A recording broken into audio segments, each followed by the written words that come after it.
Zarathustra, initiate of the sacred fire. Excerpts from The Masters and Their Retreats. Zarathustra, initiate of the sacred fire. Profiles of the Ascended Masters. This office in a hierarchy is presently held by one who was embodied as the founder of Zoroastrianism in ancient Persia.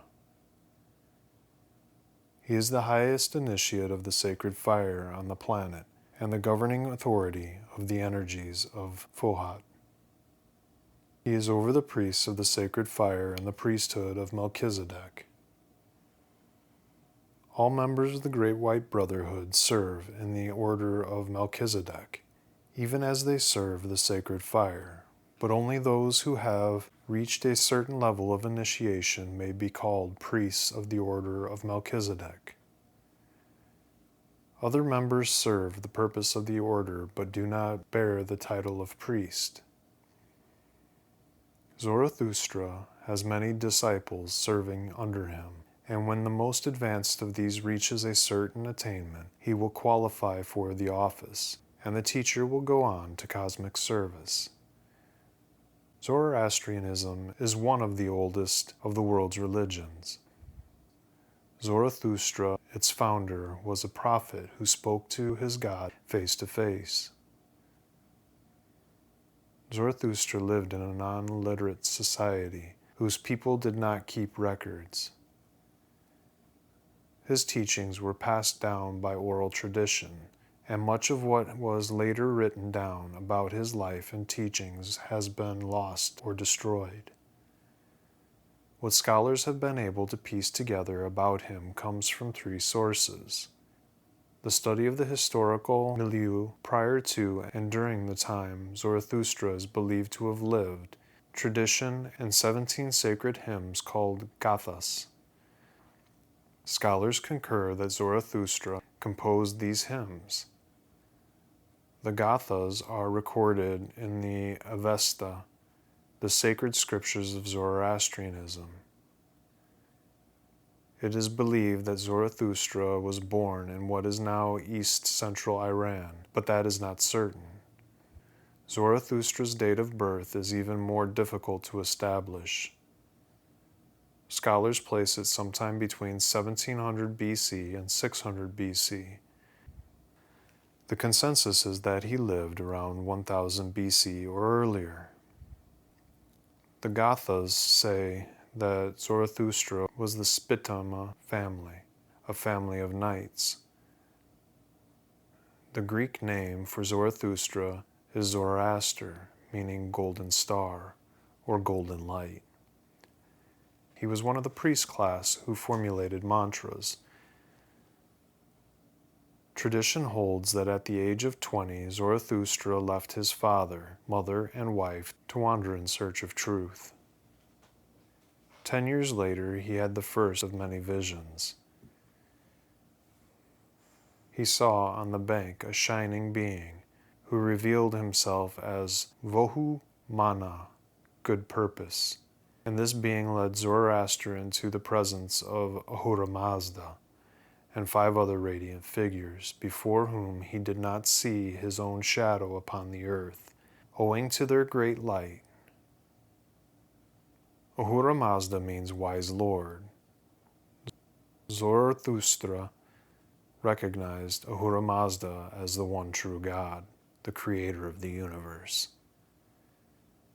Shortly after his vision, Zarathustra became a spokesman for Ahura Mazda and began to proclaim his message. He instituted a religious reform that was far-reaching. His main objective was to stamp out evil, and he preached against the Davas, or demons, of the old religion. At first, Zarathustra had little success in spreading his message. He was persecuted by the priests and followers of the Davas, and according to tradition, they tried to kill him a number of times. It took 10 years for Zarathustra to make his first convert, his cousin. He was then divinely led to the court of King Vishtaspa and Queen Hutosa. Vishtaspa was an honest, simple monarch, but was surrounded by the Karpans, a group of self-seeking, manipulative priests. They convened a council to challenge the revelations of the new prophet and successfully conspired to have him thrown in jail. As the story goes, Zarathustra won his freedom by miraculously carving the king's favorite black horse. Vishtaspa granted him permission to teach the new faith to his consort, Queen Hutawasa. The beautiful Hutawasa became one of Zarathustra's greatest supporters and assisted him in converting Vishtaspa. After 2 long years, the monarch was finally converted. But Vishtaspa required one final sign before he would totally embrace the faith. He asked to be shown what role he would play in the heaven world.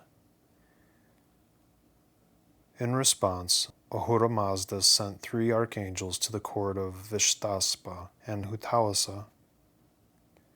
They appeared as effulgent knights in full armor, riding on horseback. According to one text, they arrived in such glory that their radiance in that lofty residence seemed a heaven of complete light, owing to their great power and triumph. When he thus looked upon them, the exalted king Vishtaspa trembled. All his courtiers trembled. All his chieftains were confused. Radiating a blinding light and the sound of thunder, they announced that they had come on behalf of Ahura Mazda in order that the king might receive the fullness of the message of Zarathustra. They promised Vishtaspa a lifespan of 150 years and that he and Hutawasa would have an immortal son. The archangels warned, however, that if Vishtaspa should decide not to take up the religion, his end would not be far away. The king embraced the faith, and the entire court followed suit. The scriptures recorded that the archangels then took up their abode with Vishtaspa. In a dictation given January 1st, 1981, the Ascended Master Zarathustra spoke of King Vishtaspa and Queen Hutawasa.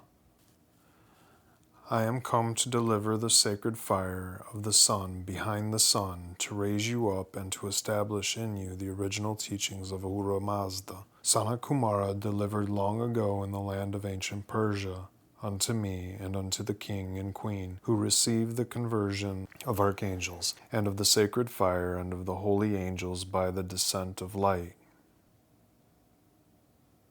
Thus by their life streams, acceptance of my prophecy, there came to pass the multiplication of the bread of life from the heart of Sanat Kumara, whose messenger I was, whose messenger I remain.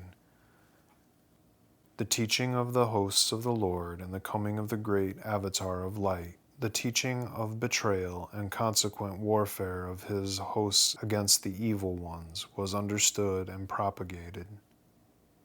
The law of karma, the law of reincarnation, and even the vision of the last days when evil and the evil one would be vanquished. All of this went forth by the conversion of the king and the queen, and the reaching out of the faith to all of the subjects of the land. Thus the tests were given by the archangels through my office unto these 2 chosen ones. Thereby passing the tests, they became blessed and sacred emissaries of Sanat Kumara. And therefore I, the prophet, and they beholding the balance in the earth, manifested a trinity of light, and the figure 8 flow. Realized the necessary ingredients for the propagation of the faith throughout the earth. The archangels send their messengers with a gift of prophecy that is the word of Sanat Kumara to every culture and in every age. Thus the prophet comes forth with the vision, with the anointing and with the sacred fire. But unless the prophet find the fertile field of hearts aflame and receptive, the authority of the word does not pass unto the people. According to tradition, when Zarathustra was 77, he was assassinated by a priest of the old Iranian religion. Some accounts say that he perished by lightning or a flame from heaven. Much of what happened after Zarathustra's death is shrouded in mystery. Scholars say that his successor reintroduced back into the system the old gods that he had dethroned.